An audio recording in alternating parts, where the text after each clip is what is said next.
Okay, welcome back to Let's Play Victoria 2, and, yeah, we last time made some progress into northern India, and, got our infamy way back up. Actually, I don't think it's that high. It's pretty high.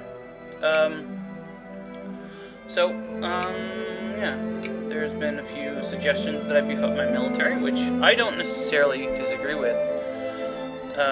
There's a lot of improvements that can be made in army composition and basically delegating good soldiers for India, which is basically going to be my main theater of war for a long time. I'm working with mostly irregular infantry, and that's because I can't build regular infantry in culture groups, culture pops that are not my main culture, or an accepted culture. So while, for example, I could build French or British regulars, British being my main culture, or even Bedouin regulars I can build, I cannot do that with any of my cultures that are not assimilated enough to be considered accepted cultures. And most of the accepted cultures are going to stay that way. There's not really any reason for me to write anything that makes them accepted unless something really major happens, and it'll just make the game easier for me, frankly, if I write events to make certain cultures accepted. Like, some places do have that, but it's not appropriate for us, considering our sprawling empire of crap that we probably shouldn't have. So, the first order of business... and somebody was asking me to release Sri Lanka. This would actually be the worst idea in the world right now, because if I release it now, before I have a hegemony on the Indian Ocean, somebody else is just going to kill them. Although with me, if I sphere them and protect them, that would be easier. But it's not necessarily a cut and dry thing, even if I do that. So what I need to do, if I was ever going to release it, is, you see here, it's a colonial province. And colonial provinces can never build any decent things. Like, for example, here, you see how it's got a factory here. Well, you notice how there aren't any factories anywhere else in India, except Hyderabad, but that's actually got a factory. But notice it's not a colonial province. So basically, it'll do absolutely nothing for the remainder of the game, because it won't be a non-colonial province. And theoretically, they could do it themselves, but the AI is really bad at that, especially an uncivilized AI. But I'm not sure if these would be released as an unciv or not. In any case, it's not necessarily a good idea, because just for their sake, it would be better if I made them a state first. And it is one of my national focuses at the moment to make it a state, so after that point, yeah, that might be a good idea. Well, we've also got a bunch of other crap to work with, kind of trying to pay attention to. But for the most part, we're just waiting for tech to increase our stuff. Now, army tech, sir, would have been suggested to me. That's a good idea. I should probably get inorganic chemistry, because as you see, it raises my supply limit, which is essentially a military tech. It also does a whole bunch of other stuff, but most of what this does is increases your supply limit. So the next tech I'm going to do is inorganic chemistry, and then I'm going to start doing more military techs. Maybe get another naval tech and fire control systems, probably. After breech loading rifles and that. But by that time it'll be 1860, and in 1860, analytic philosophy opens up, and as does nationalism, imperialism.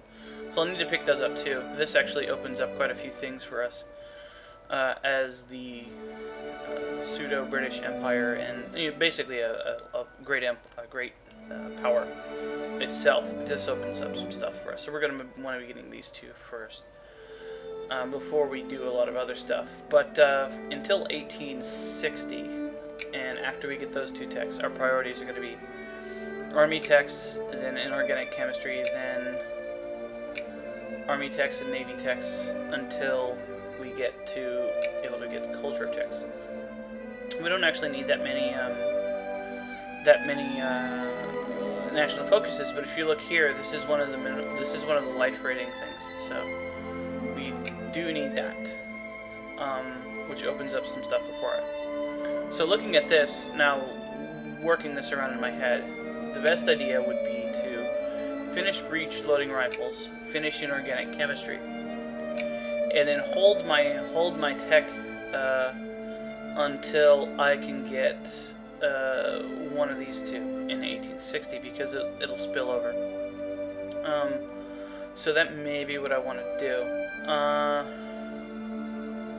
And I think I actually do need more romanticism for some other stuff, because some of these techs unlock things that you're required to have. For example, I'll show the not that. The Empress of India here, you see, requires nationalism and imperialism. This requires realism. This requires nationalism and imperialism as well, etc. So, and there are other things that unlock as time goes on, and if certain events will not happen unless you have certain text research. So, that's what we're going to do. And most of my military woes are just because I'm fighting in the Himalayas, which is some really terrible stuff. Like, this stretch right here specifically, obviously the main Himalayas themselves, are just brutal. And I was fighting in the lowlands and getting some really bad modifiers. Also because of the jungle here, and yeah, it wreaks havoc on you. So I gotta kind of be careful about that.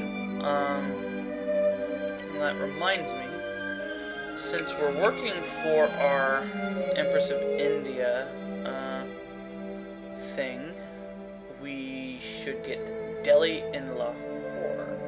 Check where that is. I believe this means we have to fight the Turks, so this isn't going to happen for a while. Yeah, Delhi right here. And then Lahore is entirely within Punjab, so we're going to need to fight Punjab, the Turks, and probably these guys, yeah. So, if I mispronounce anything, I don't really care, but I try my best to try to work things out. I have a pretty good hold on how to pronounce things in Europe, but some of this stuff just really confuses me. So yeah, anyway, we're going to be doing a bit of waiting because our stuff is really high, but if we look here, once our truce runs out, we can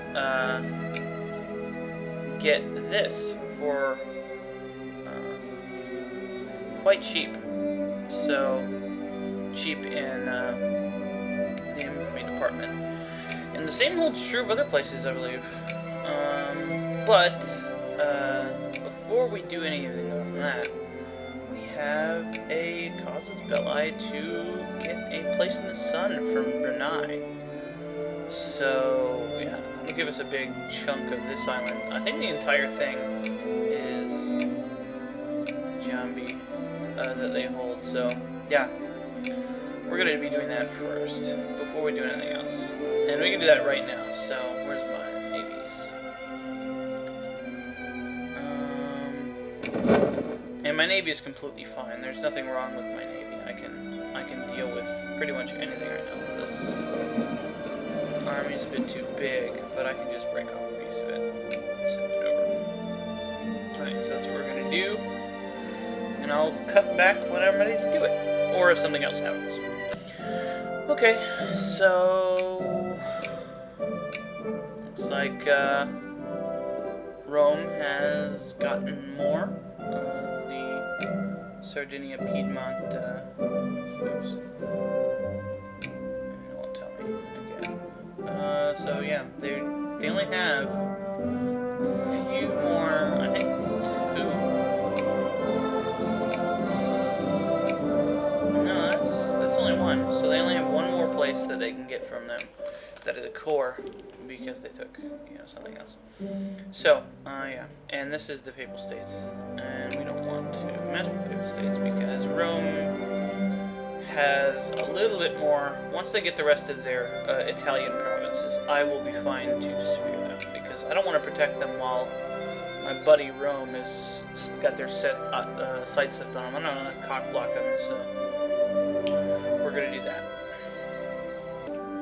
Okay, so we've discovered... Why do I keep doing that?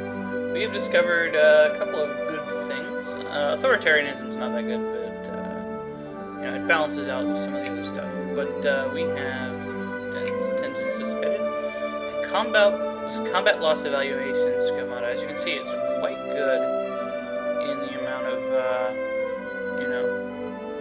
things it does. That's quite good. The supply consumption will save us quite a bit of money, so. Alright, so we're back with our expeditionary force here.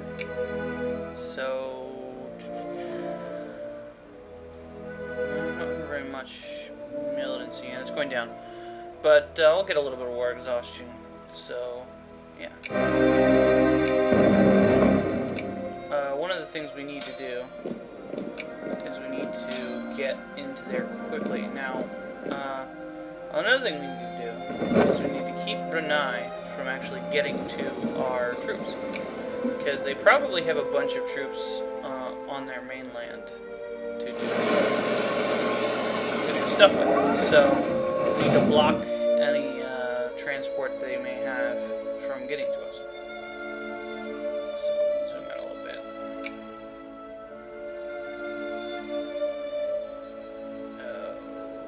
Okay, so let's check out what that looks like. That looks pretty standard. Pretty normal looking Russia right there. Although not for our game. For our game, this has been Scandinavia for most of the game, so. But, it's not too bad. Scandinavia is definitely not going to be hurting too much because of the loss of Karelia, so. No offense to people who live in Karelia, but it's not that important for 19th century, imperialism simulators. So, yeah. Do they have any navy? Okay, well, let's drop a couple man-o-wars here. And then move up here, because this is where their capital is, so. And I was expecting some combat here, but it doesn't look like we're going to have any. So let's drop off an infantry here, and then move the line up.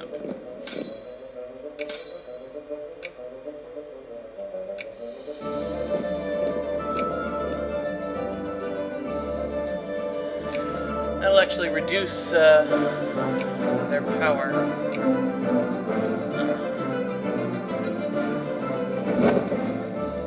You're not listening out there. Oh, they only have like 3 regiments. Okay. Well, whatever. It gives me more war score. Actually, that kind of makes me think that they're going to have most of their troops here. No, absolutely none. Okay. Who's going to mess with this then?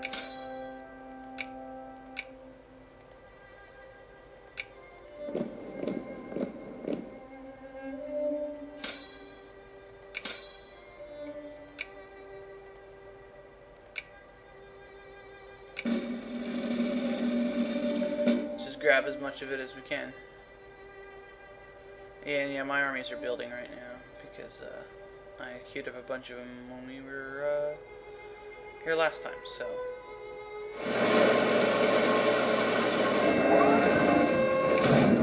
Oh, shit. My economy has fallen into recession. I beg to differ. Well, I guess I should build more factories. Bankers are weeping everywhere. I'm not sure if this is a new event. Oh, it's because of the bull market thing. Okay. And I get it until forever, looks like. That sucks. I don't like that event, but sure, it's fine. No. That ain't gonna happen. I could come kill their army, but there's no real reason to. Alright, well, since this isn't going to be as exciting as I kind of thought it would be, I thought there would be a bunch of dudes here, and then I would get killed in the forest, and I'd be like, oh shit! Celtic Vietnam or something. No, over here was... Well, I won, so it wasn't Celtic Vietnam, but it was pretty bad.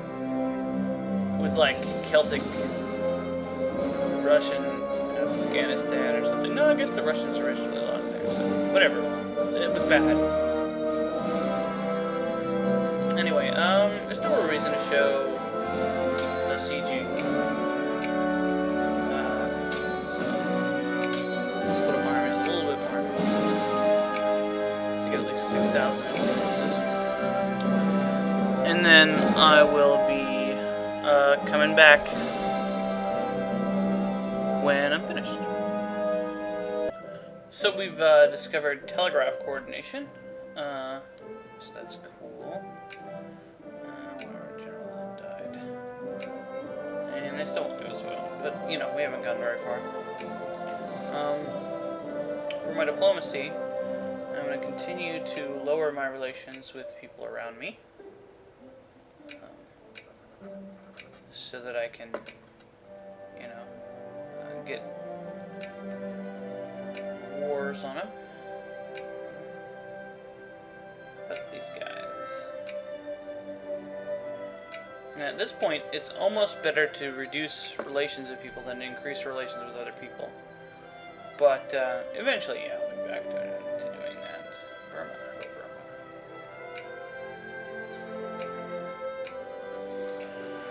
If I notice anybody going precipitously low, I'll do that. Well, it looks like Sardinia-Piedmont has fallen back to being below the Netherlands. We've recaptured one of these provinces. We've captured one of these provinces. So it looks like the Dutch are back in the... So weird looking formation. Looks like those docks overlap. In the greater view of the universe now. So we don't hate them as much, so that's kind of cool.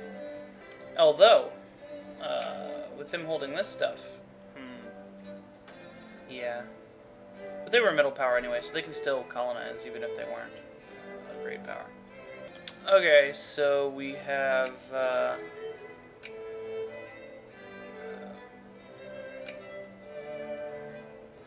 occupied the entire area, so we will sue for peace here. Let's see if they're idiots and don't accept. Oh, I did.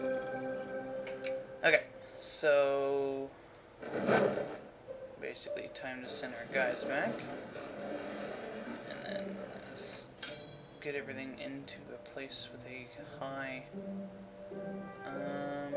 supply limit. Where's the place with the highest supply limit? Columbine. Okay. Probably not going to matter, but yeah. Let's see if we can recruit some troops here. Nope. Figures. Okay. So everybody go to Columbine. Old Nigel French here did his work well. So yeah, that's a bit of warfare done. And our war exhaustion will start going down now. So that's great. And we'll see what else happens. So we've discovered target hit profile analysis, which is our man of war, more hull, points, I guess. I don't know. It's a discovery.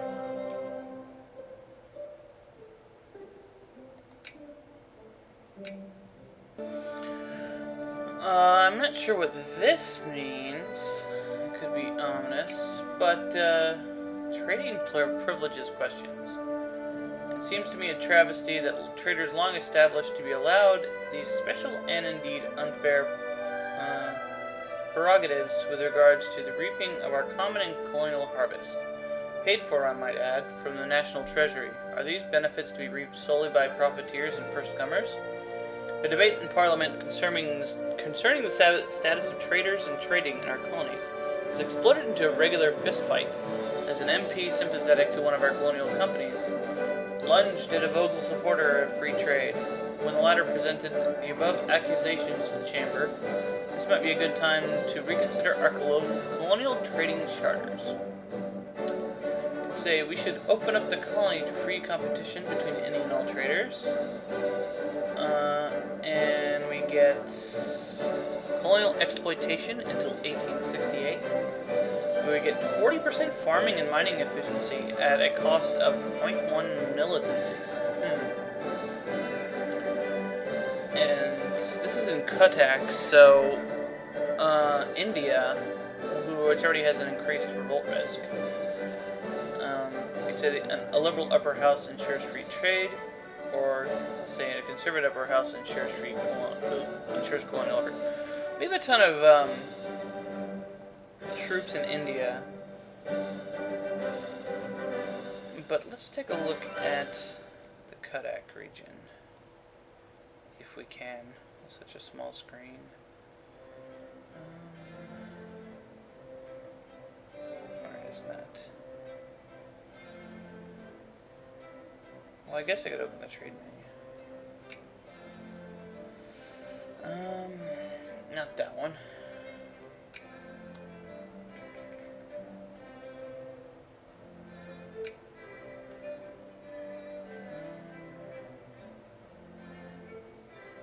Well, that's not telling me much.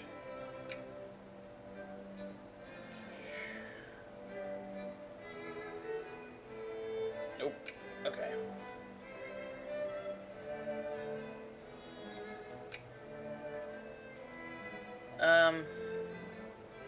Well, I'll assume that it would be worth it to do this in there, but because I don't have a high thing, I'll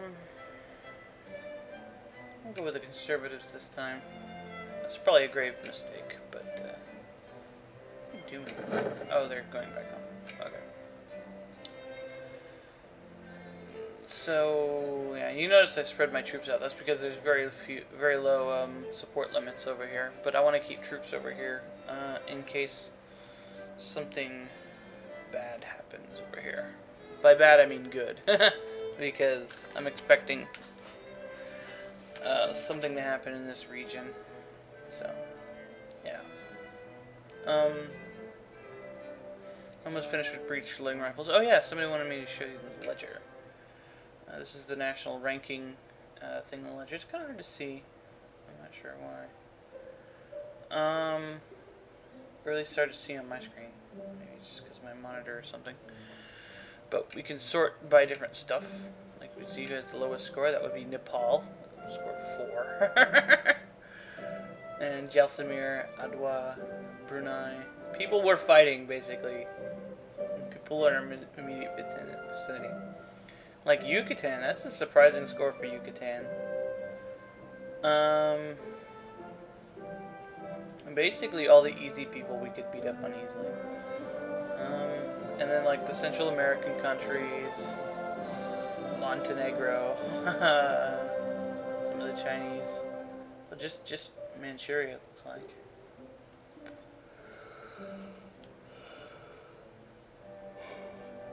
It's odd to see some of the miners below Hawaii. And there's our buddy Chile right there. Just below the Knights. And obviously at the top of total score is Bohemia Moravia, but we're actually not very far behind. only 300 points, but they have almost twice as much industrial score we do. But we have more than 3 times their military score.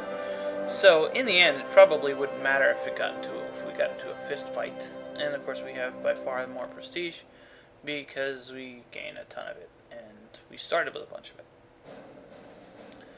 So, yeah. But you can kind of see when people are going to move up and down. You can see Bavaria is actually higher than Sardinia Piedmont on the score meter. What this means is that if they cross this line here, if they cross that line, which Hamburg has already done, it looks like, then they will be. It will be very difficult for Bohemia and Moravia to complete their objective of forming Germany, because they'll have to basically deal with a great power within their sphere. And it looks like they've got 2 things to deal with, Hamburg and them. Why does Hamburg have such a high score?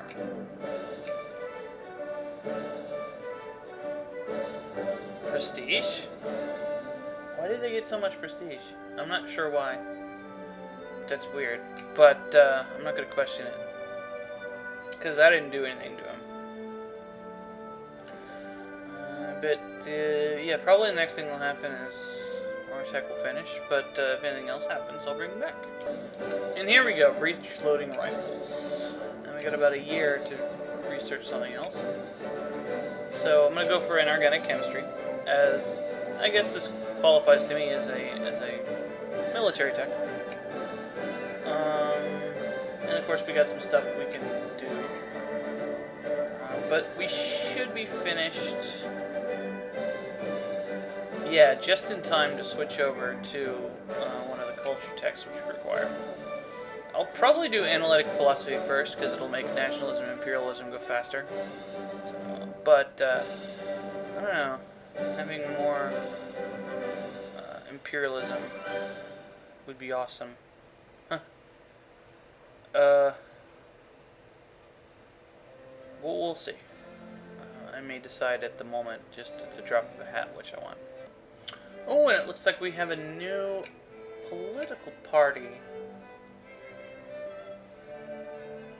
which are the Progressives, which are the new Liberal Party. So, yeah. I don't know if this goes away after a minute or something, but what's the difference? Interventionism instead of laissez-faire. So, yeah. That's interesting, I suppose. Obviously they don't have any support right now, but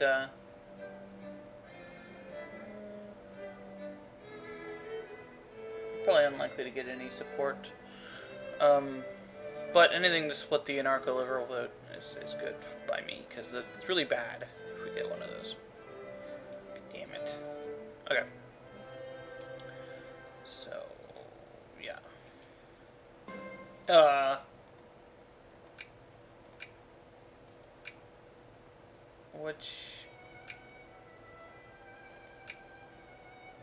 Yeah, I guess the reformers went away. So, yeah, that's kind of what I expected to happen. I just didn't know it would happen a month after it started, so whatever. Huh. Okay. I guess, Russia's not letting Mongolia have any breathing room here. So after Gansu, which is down here. Wow. It's gonna really cut into things down there. I don't know. It does muck up the Turkish Caliphate's problems, but Russia's getting a bit scary. But I'd rather have that, not have the Turkish Caliphate get that. Who do they still have a truce